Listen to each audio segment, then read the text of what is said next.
नमस्कार बेनके सर. आता आपण कोण आहे? अरे, ते 10-10 लाखाची कामं आपण आणली होती गव्हर्नमेंटच्या वेळेस. तू बऱ्याच गावांमध्ये केली, ट्रायबलमध्ये 30-54 हेडची. तर ती शिवेच्या वाडीचा एक रस्ता होता, त्यांचा जागेचा इश्यू होता, तो झालाय सॉल्व्ह आता. हां, बरं. हां हां हां. नाही, तू नक्की जाणार आहे का? नाही तर तुम्हाला म्हणायचं आणि परत ये म्हणायचे. कधी दिवसात चालू होईल ते? जाऊन दे जुनं, आता ते काय झालं ते झालं. आता ते आधीच करायला पाहिलं होतं, ते जाऊन झालं.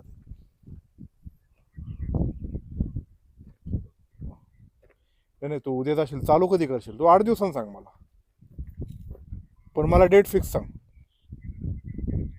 हां, नाही, WM करायला लागेल. मी आहे तिथं जागेवर आहे मी आता. हां, ठीक आहे. किती मीटरचा पॅच आहे?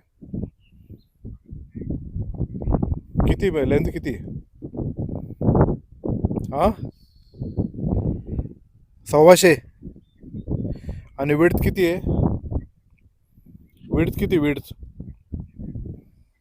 बरं, 3 मीटर जर नाही भेटले तर तेवढी लेंथ वाढून टाक. तेवढे 3 मीटर जर विड्थ भेटली नाही तर त्याच्या बदल्यात तेवढं लेंथ वाढून टाक. Hello hello hello. हां हां. सर नमस्कार. परवाच्या ज्या अपघातामध्ये मयत झाले त्या कुटुंबियाचं आपण सांत्वन करायला शिवेच्या वाडीत आलो होतात. आपण जवळपास 1.25 किलोमीटर पायी पायी चालला. हा रस्ता आहे ना, पूर्वी नव्हताच. हा असा पाऊलवाट कडकडकडून जायचा. हा रस्ता आम्ही आदिवासी विभागामध्ये जवळपास 15 कोटी रुपयाचे क्लबमधून रस्ते आणले, आणि तेव्हा कुठं हा रस्ता निर्माण झाला. आणि असे अनेक जिथं जिथं रस्तेच नव्हते ते रस्ते आपण केले. असे बरेच असं गावांचे नाव मला आठवत नाही. देवळ्याच्या दरेवाडीला होता, पण तिथं अडचण आली. उंडे खडकला केला, मग ते रामसिरीला केला, हडसरच्या संदीपच्या कडे केला. असं बऱ्याच ठिकाणी केलं, त्यातला हा रस्ता होता. आता तरीसुद्धा इथं जागेची जरा अडचण आहे, म्हणून जेवढा आपल्याला रस्ता करता येईल तेवढा रस्ता करण्याचा प्रयत्न केला. इथं भौगोलिक परिस्थिती अत्यंत तीव्र उताराची असल्यामुळं जागा भेटत आहे, पण ज्या प्रमाणात आपल्याला करता येईल. आता मोटरसायकल तरी तिथपर्यंत जायला लागले, तरीसुद्धा ज्या ठिकाणी माती आणि रस्ता खराब होता तिथून पुढचा एक 10 लाखाचा परत एक जॉब मंजूर केला. तिथं पण जागेचा इश्यू होता, तो जागेचा इश्यू आता ते वाडीचं लोकांनी आणि अजिंक्यने सोडवलेला आहे. मी आता ठेकेदाराशी बोललो, तो म्हटलं मी ते डायरेक्ट आता RMCनेच करतो. कारण त्यांनी जेव्हा रस्त्याचं काम करायचं तेव्हा मटेरियल वगैरे आणलं होतं, पण ते रस्त्याच्या जागेचा इश्यू झाल्यामुळं ते मटेरियलही इकडे तिकडे गेलं. कोणाला लागलं असेल त्यांनी ते नेलं म्हणून ते गेलं. आता जागेचा इश्यू सॉल्व्ह झाला आहे. अजिंक्यने सांगितलं, मी ते ठेकेदारशी बोललो, तो उद्या येऊन बघतोय आणि त्याच्यावर डायरेक्ट RMCने कॉन्क्रीट करून जाईल, म्हणजे ते 1 डेमध्ये तो रस्ता होऊन जाईल. सर आताही तिथे जवळपास 500 ते 600 किमान लोकसंख्या आहे. आता तुम्ही जो रस्ता करणार आहे तो मोटरसायकल जाईल इथपर्यंत, परंतु 4 व्हीलर जाऊ शकत नाही. आता तुमच्या सगळ्यांच्या गाड्या इकडे वर आहेत. उद्या कुणाला काही म्हणजे गरज लागली, काय अपघात घडला किंवा काय निकडीची गरज लागल्यावर काय करायचं? नाही, याला आता भौगोलिक परिस्थिती तशी असल्यामुळं तो मोठा रस्ता होऊच शकत नाही, अशी तिथं परिस्थिती. तुम्ही जर बघितलं तर इतर खूप व्हॅली आहे. आधी तर संदीप भाऊ असा छोटाच रस्ता होता, म्हणजे एक माणूस एका मागं चालायचा. त्याच्यानंतर एवढा केलाय. आता 4 व्हीलर जाणार नाही, पण छोटी 4 व्हीलर जी आहे, त्याला असं थोडंसं 4 व्हील ड्राईव्ह किंवा एवढं चढायचं म्हटलं तरी एखादी 4 व्हीलर चढू शकणार नाही, अशी आहे छोटी 4 व्हीलर.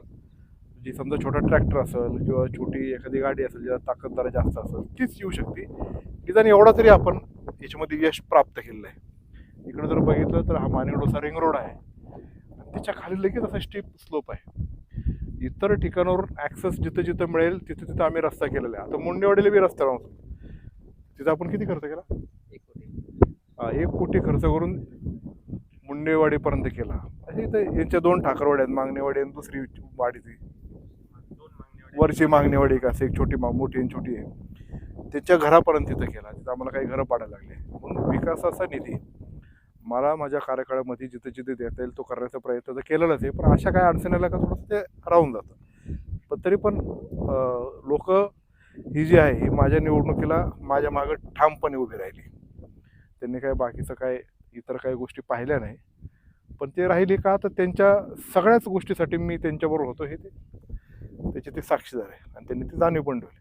सर मग असेच तुमचे कार्यकर्ते अजिंक्य लोकांनी एक तक्रार मांडली तुमच्याकडं की ठेकेदाराला काम मिळाले पण तो काम करत नाही.